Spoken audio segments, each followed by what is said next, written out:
بسم الله الرحمن الرحيم الحمد لله رب العالمين وصلى الله على سيدنا محمد النبي الأمين وعلى آله وصحبه والتابعين وبعد أيها الملأ الكريم السلام عليكم ورحمة الله وبركاته. Nous sommes toujours avec ce que nous avons traduit par jurisprudence du vécu. Donc nous parlons de ce que les juristes musulmans appellent fiqhul waqi', c'est-à-dire la connaissance de l'espace et du temps dans lequel nous évoluons afin de forger ou de bâtir des édits religieux ou des fatwas, comme on le dit communément. La semaine dernière, nous avons terminé l'émission par des propos que nous lisait le professeur Belmekki. Il s'agit d'une personne, donc les propos sont ceux d'une personne décédée, qui a été placée, mise en avant par la toile, par certains médias, comme étant un réformateur, un nouveau penseur. Et cet homme dira ou a dit « لقد قلب الشافعي الأمور رأسا على عقب ». Shafi'i a inversé les choses complètement, où il a mis les choses son dessus-dessous. فاعتبر الأساس هو الحرام إلا ما حلل.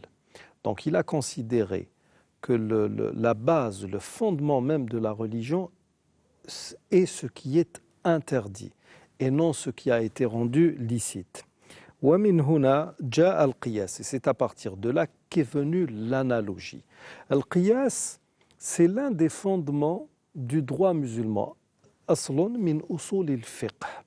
Nous avons le Coran, nous avons la tradition prophétique, nous avons le consensus, l'ijma' et le qiyas, l'analogie.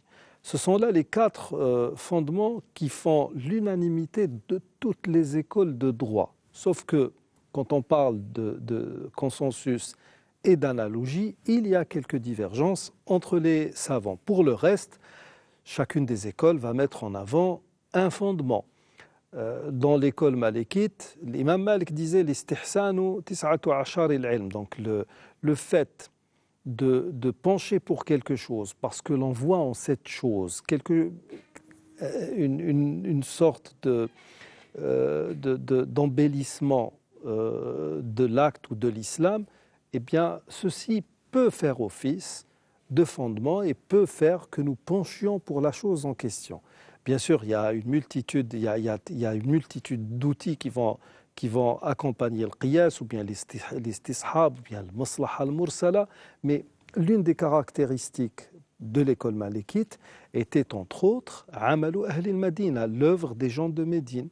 L'imam Malik est venu dans la deuxième génération qui est celle des tabi'in, les suivants, et il a rencontré de grands savants, de grands maîtres qui ont connu beaucoup de compagnons du messager de Dieu, alayhi salatu wassalam, et à partir de là, il a bâti l'essentiel de sa pensée sur l'œuvre des gens de Médine. Que faisaient les sahaba, l'Ansar et le Muhajirin à l'époque du messager de Dieu? C'est ça qui faisait référence chez lui. Al-Qiyas, qui est l'analogie, est l'une des particularités de l'école hanafite, par exemple, bien que même les hanbalites utilisent le Qiyas. Donc, pour cet auteur, dont nous ne citerons pas le nom, le Qiyas est venu suite à tout cela, à tout ce chamboulement causé essentiellement par l'imam Shafi'i. وهذا ليس دين أصلا وهو ما نعيش مأساته اليوم. Donc nous ne sommes plus face à la véritable religion et nous vivons actuellement une hécatombe. Donc il termine en disant والفقهاء اعتبروا أنفسهم قيمين. Est-ce que dans le professeur Belmekki, parce que vous avez pris cela d'un livre, est-ce qu'il est dit والفقهاء اعتبروا أنفسهم قيمون, c'est ainsi que c'est écrit. Oui. Il n'a pas dit قيمين. Non, donc قيمون, c'est une faute grammaticale, syntaxique. Et le problème est que cet auteur se présentait aux gens comme étant un virtuose de la langue arabe. Donc والفقهاء اعتبروا أنفسهم قيمين بدل قيمون لتعليمنا كيف نمارس الحلال. Donc les juristes musulmans se sont érigés en dépositaires de la tradition, les gardiens du temple, pour nous apprendre comment pratiquer ce qui est licite. ولا يوجد مهزلة أكبر من ذلك. Donc il n'y a pas, comment traduire mahzala ici? Il n'y a pas plus risible que ça, quoi. Donc là il y a pas plus absurde que cela. Là il y a des termes qu'on va retenir. Alors l'imam Shafi'i. Qui est l'imam Shafi'i, monsieur Boujnoun? Bismillah ar-Rahman ar-Rahim. Bismillah ar-Rahman ar-Rahim. L'imam Shafi'i est un des fondateurs des quatre principales écoles de l'islam, avec le malikisme, le hanbalisme et le hanifisme.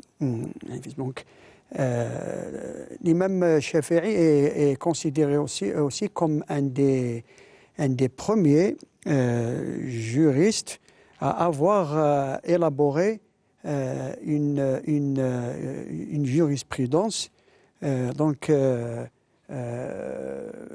très appliquée, très pointue, qui est présent dans son livre, notamment Kitab al-Umm, l'œuvre magistrale, qui est son œuvre magistrale, et que j'ai justement, entre parenthèses, l'honneur de traduire en français. Donc c'est un livre dans les fondements de la jurisprudence, de la jurisprudence. Voilà, usul al-fiqh.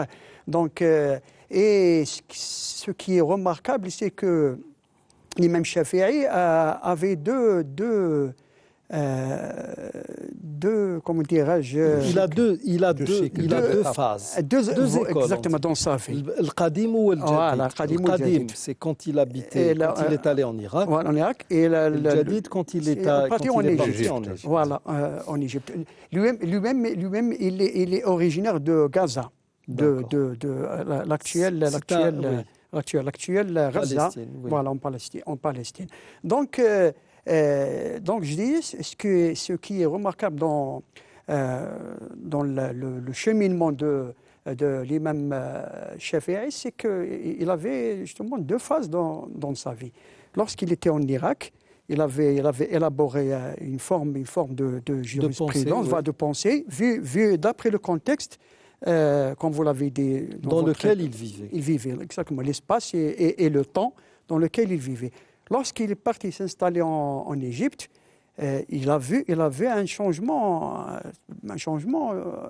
radical de la vie, exactement, de la vie. Donc c'était un autre contexte, et il a justement, à partir de là, il a élaboré une autre vision, une autre jurisprudence adaptée au contexte dans lequel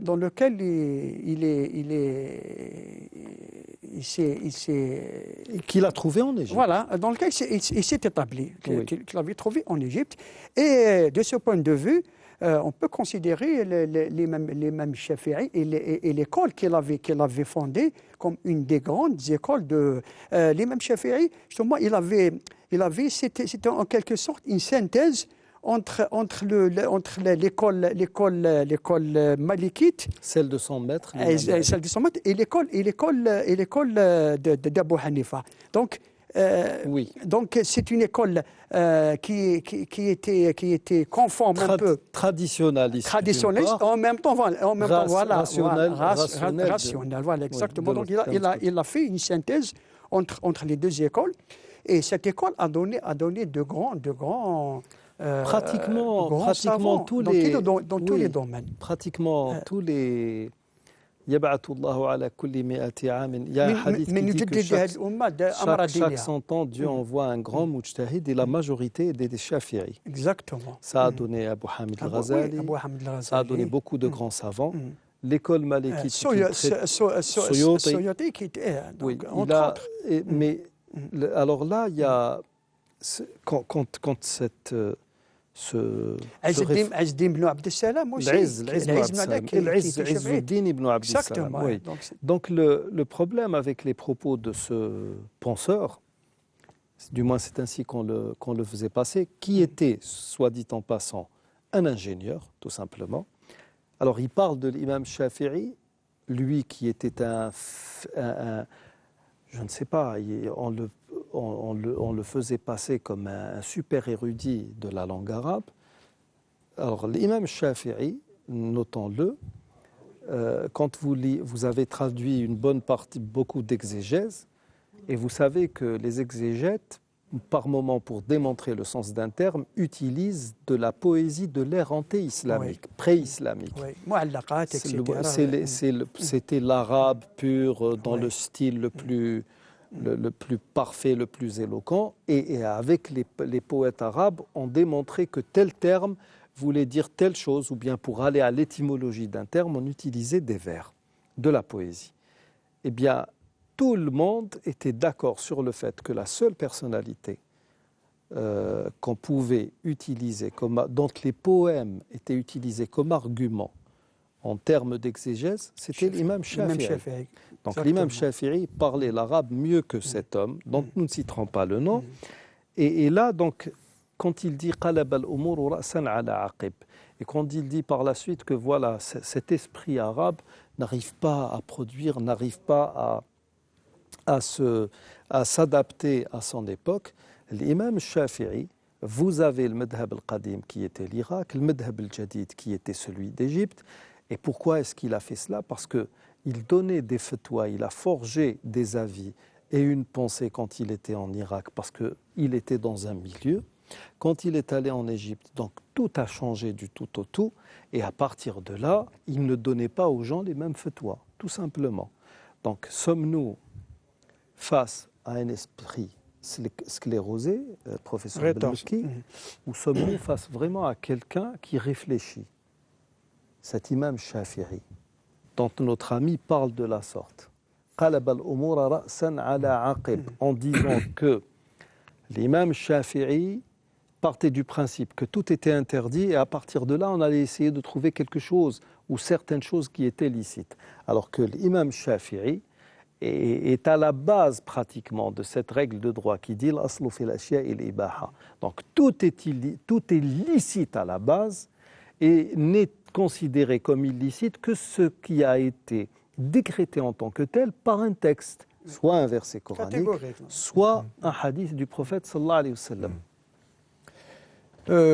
L'imam Shafi'i radhiyallahu anhu, on peut le juger à travers son œuvre, comme vient de le faire Oustaz Boujnoun, et aussi par le nombre de musulmans qui suivent son école juridique. Parce que le nombre, il a son poids. Absolument. Il ne faut pas oublier que l'imam Shafi'i... La communauté ne peut s'accorder ou être unanime sur une déviance. Sur une déviance. La communauté, s'accorder ou... se mettre d'accord. Dans le sens même politique, l'ijma'. Et une connivence, on va dire, sur quelque chose d'illicite. Consensus, majorité absolue, etc. Oui. Il ne peut pas y avoir tout ça sur la base d'une dhalala, d'une déviance. Alors, les pays musulmans les plus peuplés au monde, l'Indonésie, la Malaisie. C'est des Shafi'i. C'est les mêmes Shafi'i.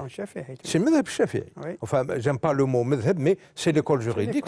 Non, le terme en lui-même, attention, parce que peut-être que beaucoup ne veulent plus l'utiliser parce qu'il a été traduit en langue française par rite. Ce ne sont pas des rites. Certains disent le rite malékite, alors que ça n'est pas un rite. Pas un rite. C'est une école de droit. C'est une école avec des fondements, avec une pensée. C'est comme ceux qui font des documentaires sur les soufis et causent du tort au soufisme en disant oui, là était Sidi Boumedienne, le saint patron de la ville, alors que le mot patron ne peut... C'est un terme chrétien, purement chrétien. Oui, le patron c'est Dieu, subhanahu wa ta'ala. Donc on ne peut pas citer une personne sur le plan religieux en la qualifiant de patron. Donc mais madhab, ça peut vouloir dire école juridique, ça peut vouloir dire un avis. في الباب 10 مذاهب. Vous avez 10 avis différents. Donc العالم فلان ذهب لكذا. ذهب وفلان ذهب مذهبه. En tout cas, par exemple, des pays comme... L'Inde et le Pakistan aussi. Oui, oui. L'archipel malaisien, Malais, avec l'Indonésie et la Malaisie, c'est-à-dire la partie musulmane, ils ont fait un choix et ils ont très bien réussi. Je ne vois pas un aqib, comme dit ce penseur, je ne vois rien de pareil. Par exemple, l'Indonésie, ils ont choisi l'école juridique de l'imam Shafi'i, la pensée l'Ash'ari, Le dogme, oui. et Plutôt, c'est le maturité, c'est pour les Hanafites. Les Ahnaf, Les c'est Ahnaf, les Turcs, maturité, etc. et comme pensée purement politique, notre Malk Ben Nabi Malk Ben national. Nabi, Oui. oui. Donc, les faits démentent ça, démentent ces assertions. Ce qu'on peut remarquer aussi, c'est que l'imam Shafi'i, c'est celui parmi les 4 jurisconsultes, enfin fondateurs d'écoles juridiques, qui a appliqué cette règle de fiqh al-waqa'. Oustaz Shkat a très bien fait de parler des 2 contextes, Irak et Misr. Moi, je préfère le mot Misr au mot Égypte, parce qu'Égypte vient du prétendu historien Hérodote. Quand il est allé en Égypte, la première chose qu'il a vue, c'est l'ethnie des Coptes. Alors il l'a appelé Aegyptos, c'est-à-dire le pays des Coptes. Mais l'Égypte, en arabe, c'est Misr. Et je respecte beaucoup ce mot parce que le Coran, il est dans le Coran. Dieu a appelé... Bien qu'il y ait divergence aussi là-dessus. Misr aussi veut dire... Misr هبطوا مصرا قالوا n'importe quel contrée. Linguistiquement, c'est le singulier peu importe, de Amsar. Et ça veut dire les pays Touchoum, les pays limitrophes qui sont multi-ethniques. C'est ça le sens principal du mot Misr. Multi-ethnique. Il y a des Coptes, des Nubiens, des Revenons à... Oui, non, mais ça c'est Non, mais fiqh elles sont intéressantes, les digressions. oui. Non, ce n'est pas des digressions. C'est ça, fiqh al-waqa'. Il se retrouvait dans un pays musulman, mais multi-ethnique, donc multiculturel. Et c'est pour ça qu'il a adapté son fiqh aux exigences du voilà, milieu contextuel. Oui. Contextuel. Ce n'est pas une digression que je fais, j'appuie les capacités. Professeur Belouki, nous parlions de digression dans l'étymologie, quand vous parlez de l'étymologie du mot. Oui, c'est ça. Il faut bien une introduction au thème.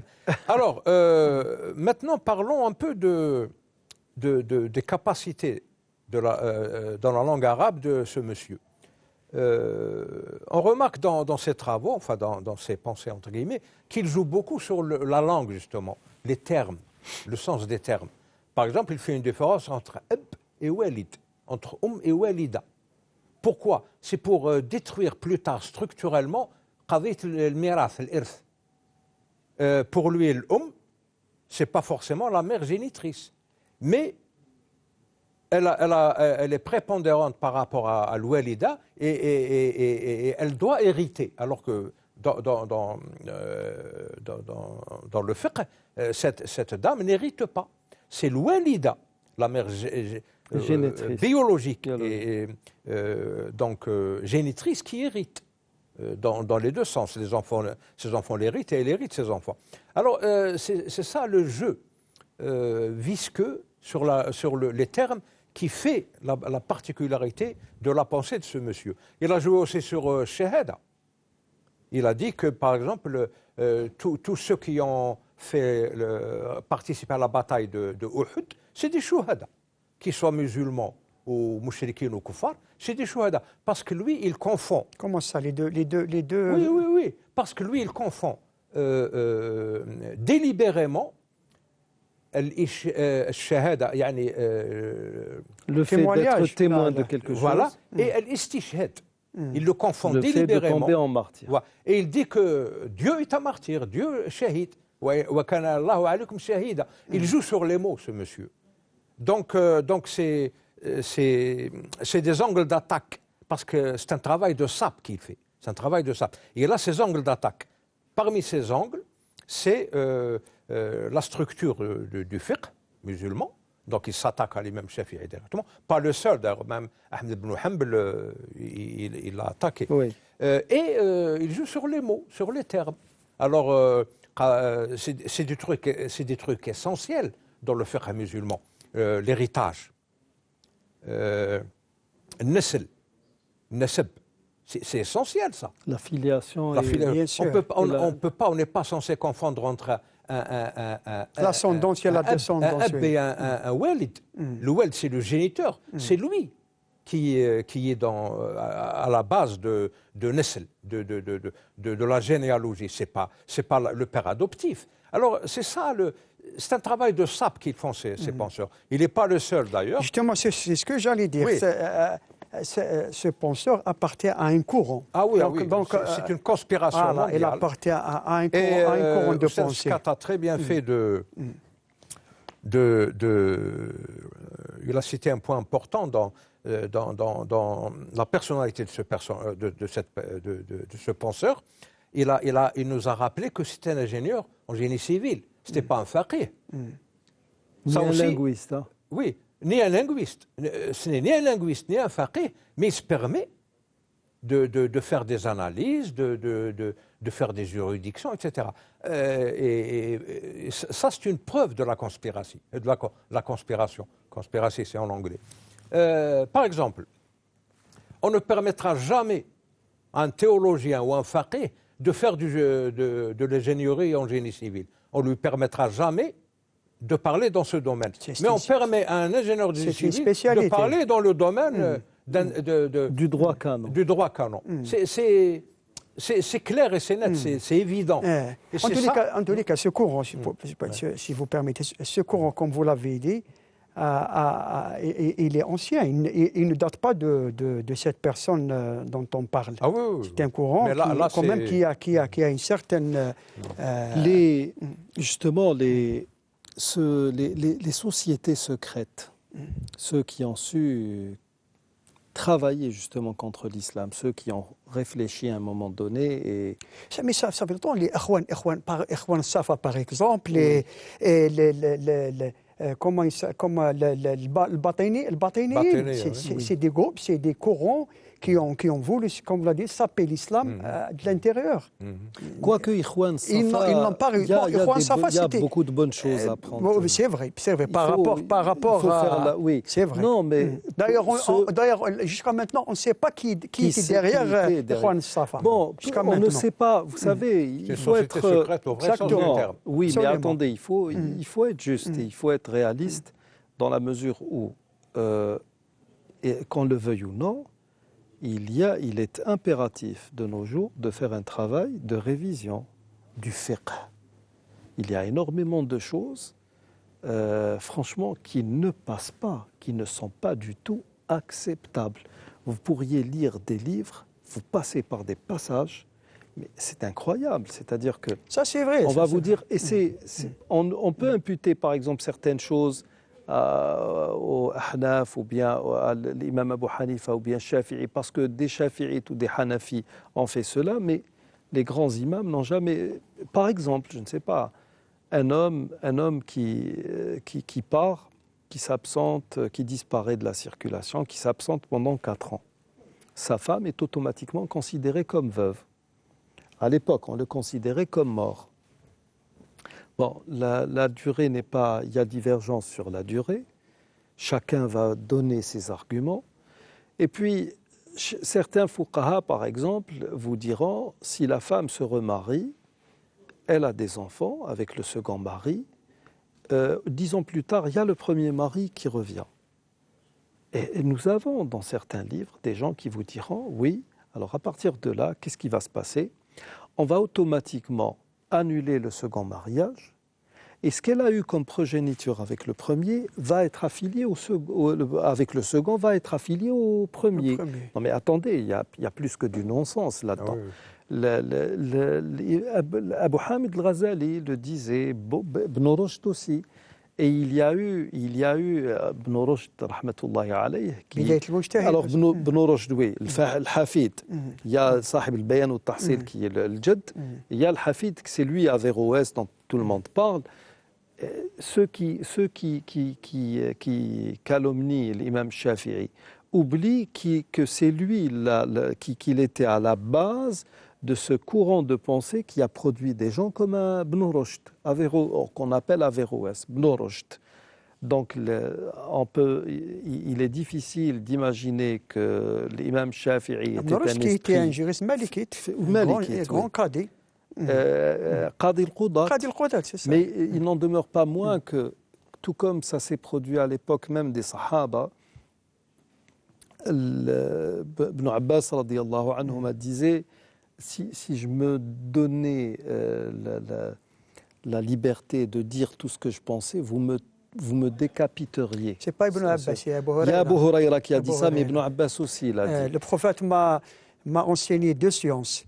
La première, je voulais divulguer. Oui. Et si je vous divulgue la deuxième, vous allez me décapiter et dire que vous avez tué un mécréant. Il est là le problème. Donc, Ikhwan Safa, honnêtement, quand je lis Ikhwan Safa, je trouve énormément de choses qui m'inspirent. Et là, il y a un espace quand même. Et ça, ceci, nous l'avons appris des grands fuqaha, des grands juristes. Nous ne l'avons pas appris chez d'autres personnes.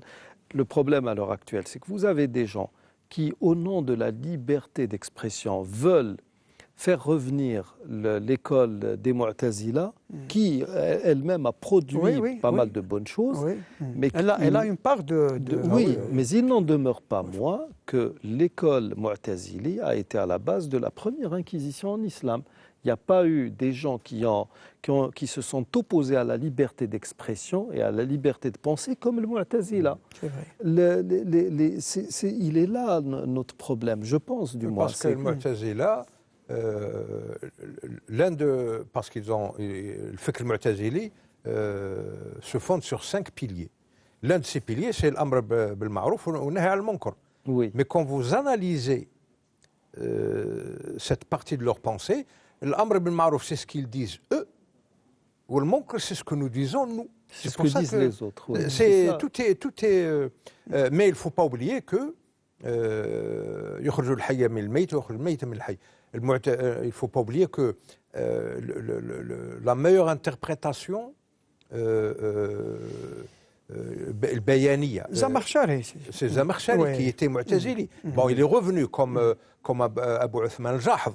Ils étaient Mu'tazili, mais ils sont revenus à ce qui a été baptisé par la suite sunnisme. Voilà. En raison de toutes ces pensées. Mais il n'en demeure pas moins que la meilleure interprétation exégèse du Coran, le bayaniya, c'est celle de Zamakhshari. Oui, c'est vrai.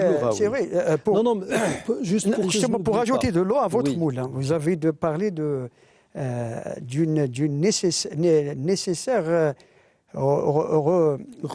il faut revoir. Tout à fait d'accord avec vous. C'est vrai qu'il y a dans la jurisprudence musulmane des choses qui ne cadrent pas, il faut le dire, qui ne cadrent pas avec...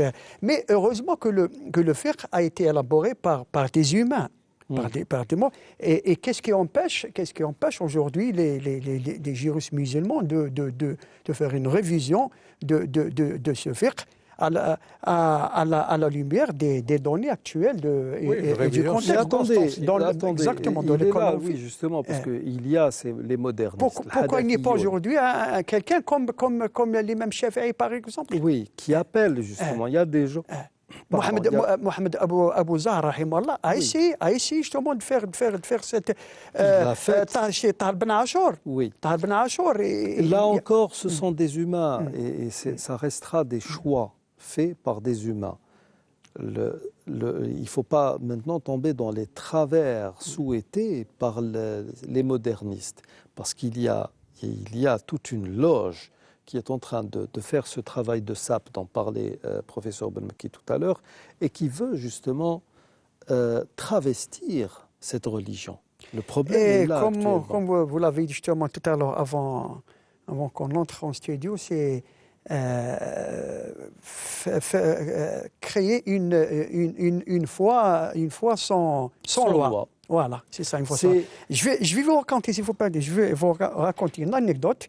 une histoire vraie hein, qui m'a été racontée justement par des jeunes musulmans qui ont une association à Lyon, que vous connaissez certainement. Ils ont une association à Lyon, des jeunes musulmans de plusieurs nationalités. Ils m'ont dit un jour, c'était des années 90, ils ont invité justement un penseur comme celui dont on parle. Ils l'ont invité pour leur faire une conférence. Justement, la personne, ce penseur, était à l'époque un peu célèbre, était reconnu quand même. Donc, ils m'ont dit, il nous a fait une conférence. Ils m'ont dit, à la fin, on l'avait invité à prendre un repas dans un restaurant chic quand même à Lyon. Ils m'ont dit, bon, il a mangé, on a discuté. À la fin, qu'est-ce qu'il a fait?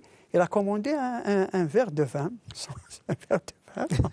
Alors, ils m'ont dit, pour nous, cette personne était quelque chose on voyait en elle un réformateur, qu'on l'avait dit, un de ceux dont parle le hadith, parce que c'était des jeunes, ils voyaient en lui une icône. Voilà, donc ils m'ont dit, sans aucune considération pour nous, il a commandé un verre de vin. Voilà, donc ils m'ont dit, donc voilà ce que l'islam, que cette personne... C'est justement, là aussi, il y a un autre problème.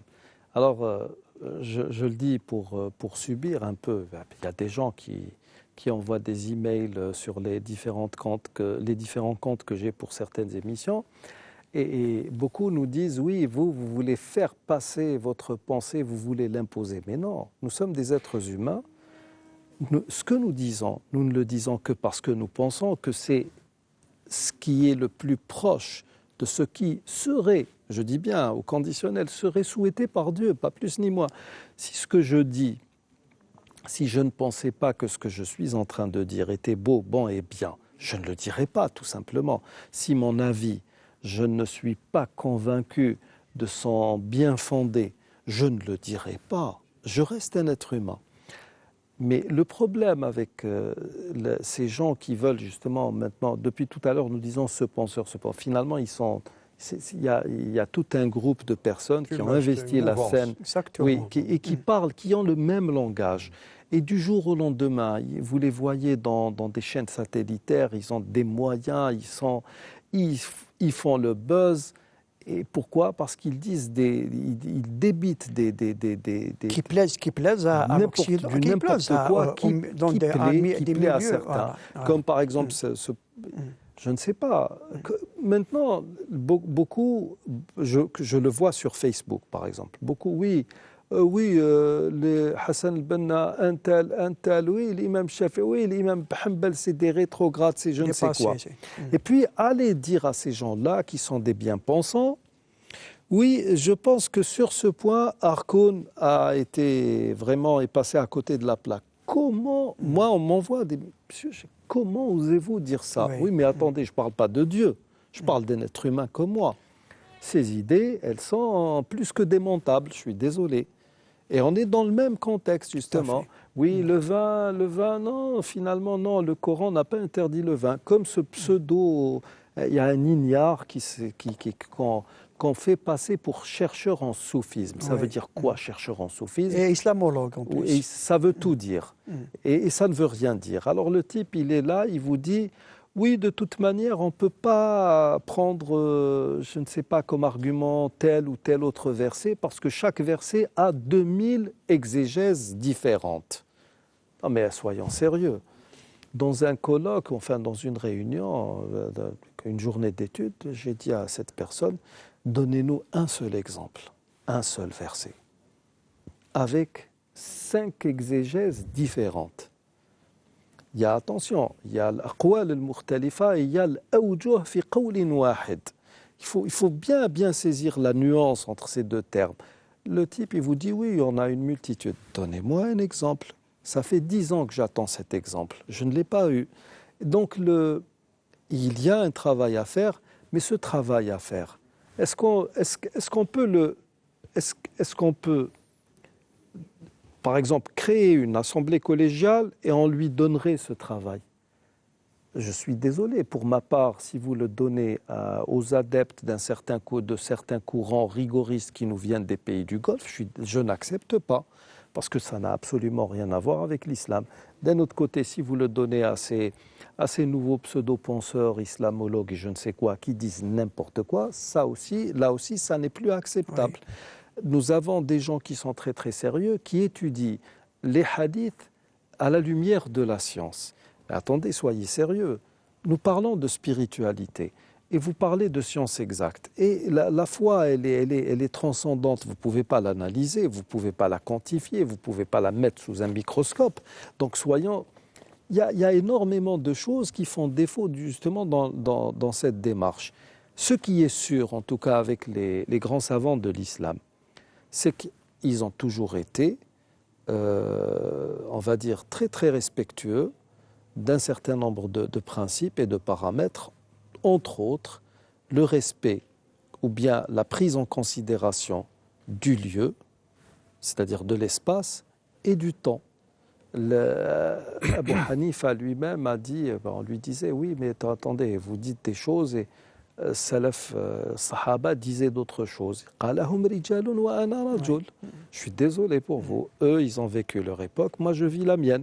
Et puis, si je remonte aux compagnons du prophète, j'ai cette sentence, pratiquement, cette citation d'Omar ibn Khattab qui enseignait, qui commandait ou recommandait aux parents d'être plus compréhensifs de leur progéniture en disant fa'innahum, c'est-à-dire il faut les accompagner, ils ont été créés pour une époque qui n'est pas la vôtre.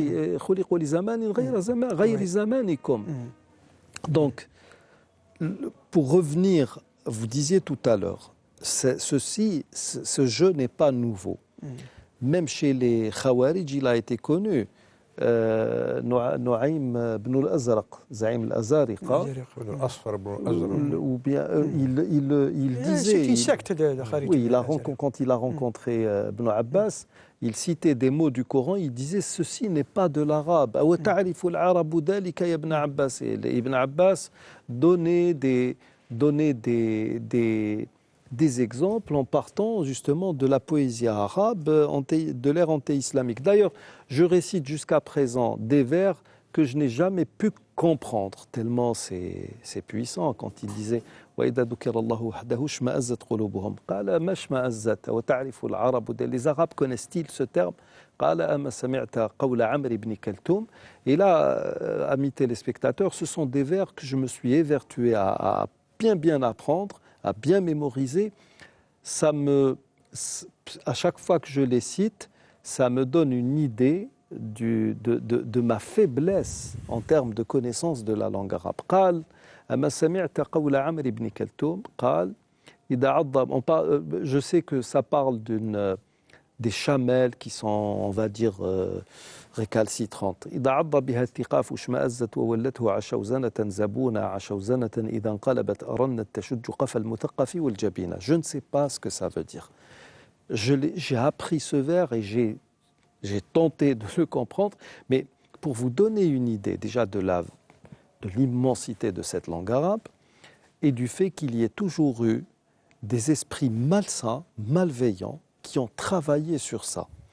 Et avec ce début du XXIe siècle, c'est-à-dire ça va commencer avec le début carrément du XXIe siècle, on a remarqué, vu l'émergence d'un certain nombre de personnalités qui n'avaient rien à voir avec les sciences religieuses, qui n'avaient aucune compétence, aucune expertise et qui parlaient de tout et de rien. Et malheureusement, je suis désolé pour beaucoup d'entre vous, quand vous nous parlez d'une personnalité comme Harkoun, je suis désolé, ça ne peut pas faire partie des penseurs musulmans. Ça peut être un penseur critique, vous pouvez le considérer comme pratiquement c'est une version hybride de l'orientalisme, mais ça n'est pas un penseur musulman. Parce que dans tout ce qu'il dit, moi qui suis un petit musulman, je lis Harkoun, c'est la déconstruction de l'islam, tout simplement. Ça, nous aurons l'occasion d'en parler avec les nouveaux réformateurs. Maintenant, quand on parle des fuqaha aussi, Nous l'avons remarqué chez une personnalité algérienne qui passe son temps à médire des fuqaha. Oui, les fuqaha ont fait, les fuqaha ceci, les fuqaha cela. À la limite, si on me parlait des muhaddithin, c'est vrai que quand le hadith a pris le pas sur le fiqh, il y a eu beaucoup de déviations. Oui. Mais les fuqaha, est-ce qu'ils ont réellement pris l'islam en otage, l'ont modelé comme ils le voulaient et l'ont présenté aux gens comme eux le voulaient? Non, pas du tout. Pas du tout.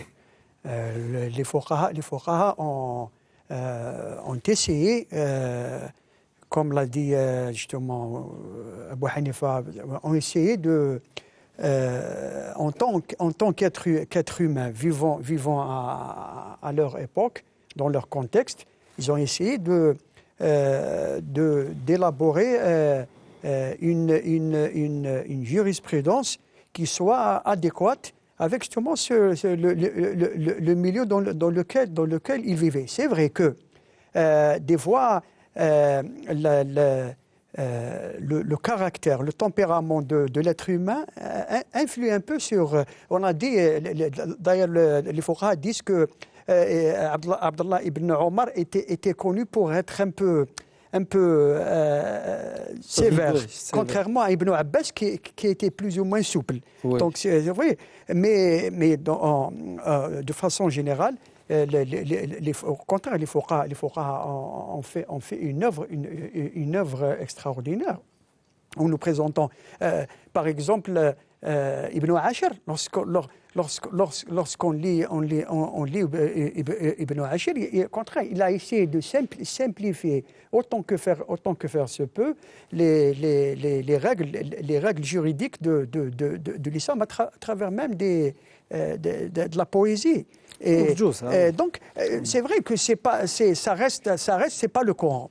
Le fiqh est une œuvre humaine.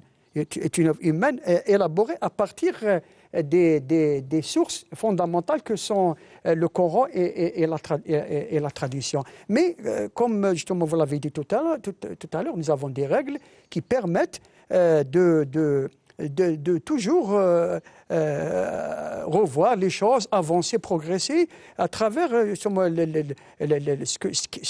qui permet cela, comme l'ijtihad, comme l'analogie, le qiyas, comme l'istihsan, l'istishab, etc. Donc ce sont des outils qui permettent aux musulmans de toujours être au jour le jour, si j'ose dire, dans la jurisprudence quotidienne de sa vie. C'est une actualisation permanente. Exactement. Voilà. Ce qu'il ne faut pas oublier quand on parle de ces gens, c'est que, comme on l'a dit la dernière fois, l'islam se positionne en fonction de 3 critérions. Le Saint-Coran, les hadiths, qudsi ou ordinaires entre guillemets, et la sira. Qu'est-ce qu'ils ont fait ces maîtres qui ont fondé des écoles juridiques? Ils ont établi des corpus, parce qu'il faut des corpus pour la postérité. Il faut absolument éviter l'oralité, parce que l'oralité, elle se déforme avec le temps. Et Oustaz Shkat a cité au début, c'est un continuum espace-temps, dans l'espace et dans le temps. Par exemple, le cas de l'imam Shafi'i nous a montré que entre l'Irak et Misr, il y a une différence culturelle, donc il va y avoir une différence dans la pensée juridique, etc. Il faut tenir compte de tout ça. Alors ces gens respectables, ils nous ont laissé des corpus. Le fuqaha, eux, qu'est-ce qu'ils font? Ils établissent des cursus.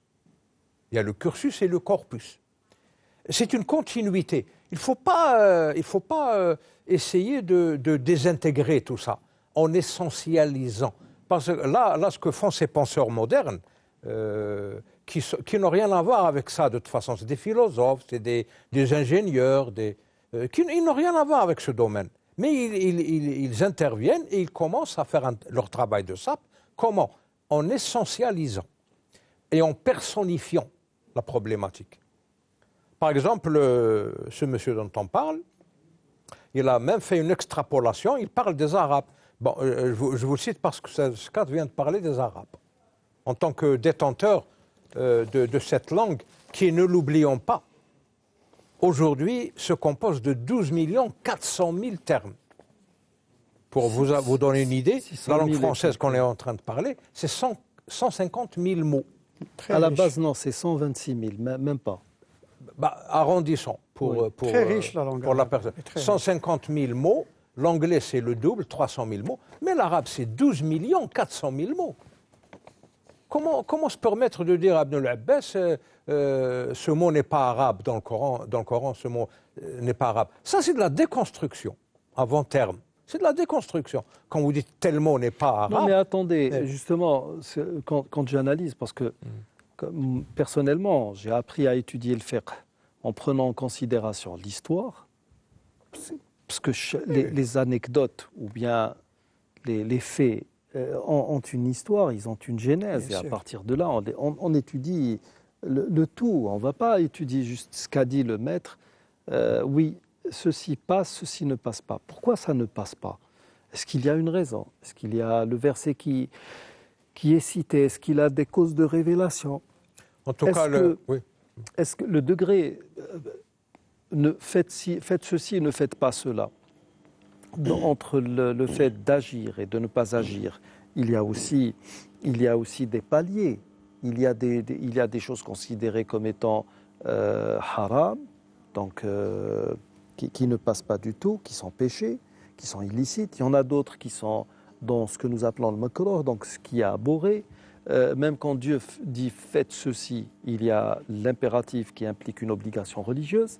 Il y a un impératif qui n'est autre qu'une autorisation. Il y a l'indication, il y a l'orientation, il y a énormément de choses. Donc justement, moi, quand j'entends des gens parler, et puis c'est des écrivains, je sais pas moi, vous avez quelqu'un qui écrivait des romans à l'eau de rose, qui du jour au lendemain devient un réformateur, qui enchaîne les articles sur des journaux qui sont très très tendancieux, des caisses de résonance des médias occidentaux, et voilà, il vous parle d'islam, l'islam des Lumières, qui sont les Lumières, on ne le sait toujours pas, et puis vous parlez d'Ibn Rushd alors que vous êtes les plus éloignés de la pensée d'Ibn Rushd, et quand nous avons cité en début d'émission l'imam Shafi'i avec le madhab al-qadim, ou bien qala fi al-qadimi wa qala fi al-jadid, n'oublions pas que l'école malékite elle-même, elle a pratiquement 16 sous-écoles. Oui. Il y a celle d'Irak, il y a celle d'Égypte, il y a celle du Maghreb, il y a celle le Maghreb, c'est l'Occident musulman. Il y a l'Afrique, qu'on dit, enfin l'Afrique noire, parce qu'on va faire la différence entre les gens du Nord et les gens du Sud, de ce même continent. Vous avez l'islam d'Andalousie qui est très très différent de celui de la rive sud, de la Méditerranée. Ma jara bihi al-amal. Ce qui fait usage va prendre une certaine... c'était en Andalousie. Et donc, il n'y a pas que l'école shafi'ite qui ait fait ce travail. L'imam Ahmed et la pensée de l'imam Ahmed, elle a été dévoyée par les Hanbalites après lui. Chez les Malékites qui ont une très très belle école, n'oublions pas que ce sont des Malékites qui ont pratiquement assassiné l'imam Shafi'i. Il a été tabassé par des Malékites. Et c'est des Malékites, qui ont brûlé les livres de l'imam al-Ghazali en Andalousie. Et l'autodafé d'Ibn c'est par des Malékites. Donc, je veux dire par là que je suis obligé d'étudier l'histoire et le droit canon en même temps. Je suis obligé de reconnaître une erreur là où il y a erreur, mais de là à travestir la religion, à faire selon mes goûts, alors que je suis censé faire selon ce que Dieu veut, subhanahu wa ta'ala, là, franchement, je suis désolé, on ne parle plus d'islam. Quand il y a eu le coronavirus, remarquez que l'Ujna al-Ilmiya, la commission savante du ministère des Affaires religieuses et des Waqf, elle a fait un travail remarquable dans la mesure où c'est des gens et qui ont essayé de trouver les solutions les plus adéquates en sortant par moments de l'école malékite. Ce n'étaient pas des esprits figés. Alors, c'est un avis il y a un avis qui n'est pas du tout considéré dans l'école malékite. C'est l'avis le plus répandu, par exemple, c'est chez les Shafi'i. Et on vous dit, par exemple, donc il a choisi. Ce qui veut dire que même quand vous étudiez les grands manuels de droit canon, quelle que soit l'école, on va prendre, par exemple, chez les musulmans, chez les malékites, vous allez prendre quelqu'un comme le Sahib Risala, j'ai oublié son Abou Yazid al-Qayrawani. Vous prenez un livre, une référence chez les Hanbalites comme le Mourni d'Ibn Qudama al-Maqdisi. Vous prenez un livre chez les Hanafites ou chez les Hanbalites ou chez les Shafi'ites, vous allez toujours trouver que oui, donc nos amis, c'est l'école. Puis on vous dit, mais un tel a dit cela. C'est-à-dire qu'un tel est sorti de l'école et a choisi un avis qui est celui des autres écoles. Ce qui veut dire que